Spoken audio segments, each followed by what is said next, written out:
How the ideal tax rate is determined.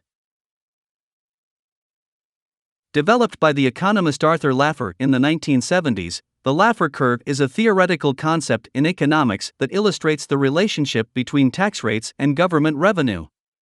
The Laffer Curve is typically depicted as a graph with tax rates on the horizontal axis and government revenue on the vertical axis. Let's see a simplified explanation of the Laffer Curve on this chart.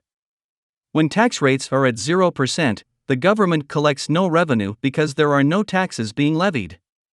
On the other hand, if tax rates were at 100%, people would have no incentive to work or invest because all their income would be taken in taxes. As a result, the government would also collect no revenue because there would be no taxable income. Between 0% and 100%, there should be an optimal tax rate at which government revenue is maximized. This is the point where the tax rate can maintain a balance between generating enough revenue and not discouraging economic activity. Tax rates lower than that pivot point will show an upslope on the chart. Those tax rates can stimulate economic activity and lead to an increase in government revenue. This occurs as people are more willing to work, invest, and engage in taxable transactions due to the lower tax burden. In comparison, beyond the optimal tax rate, if tax rates are increased further, it will show a downslope on the chart, which can lead to a decrease in government revenue. This is because higher tax rates can discourage work, investment, and economic growth.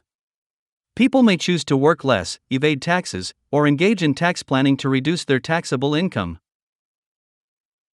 Although Laffer Curve is a theoretical concept, one of the most famous real-world examples is the Laffer Curve's influence on the tax policies of the United States during the 1980s.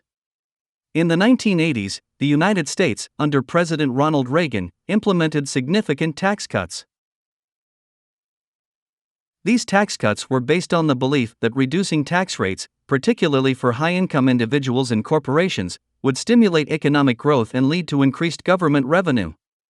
The Economic Recovery Tax Act of 1981 and the Tax Reform Act of 1986 significantly lowered the top marginal tax rate for individuals, reduced corporate tax rates, and implemented other tax reforms.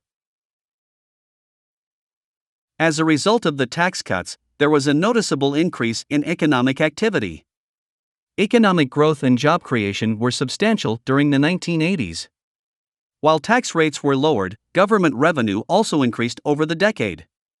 The 1980s experience is often cited as an example of the potential positive impact of reducing tax rates, which aligns with the idea behind the Laffer Curve. Thanks for watching. If you liked the video, please hit the like button or subscribe button for more interesting topics.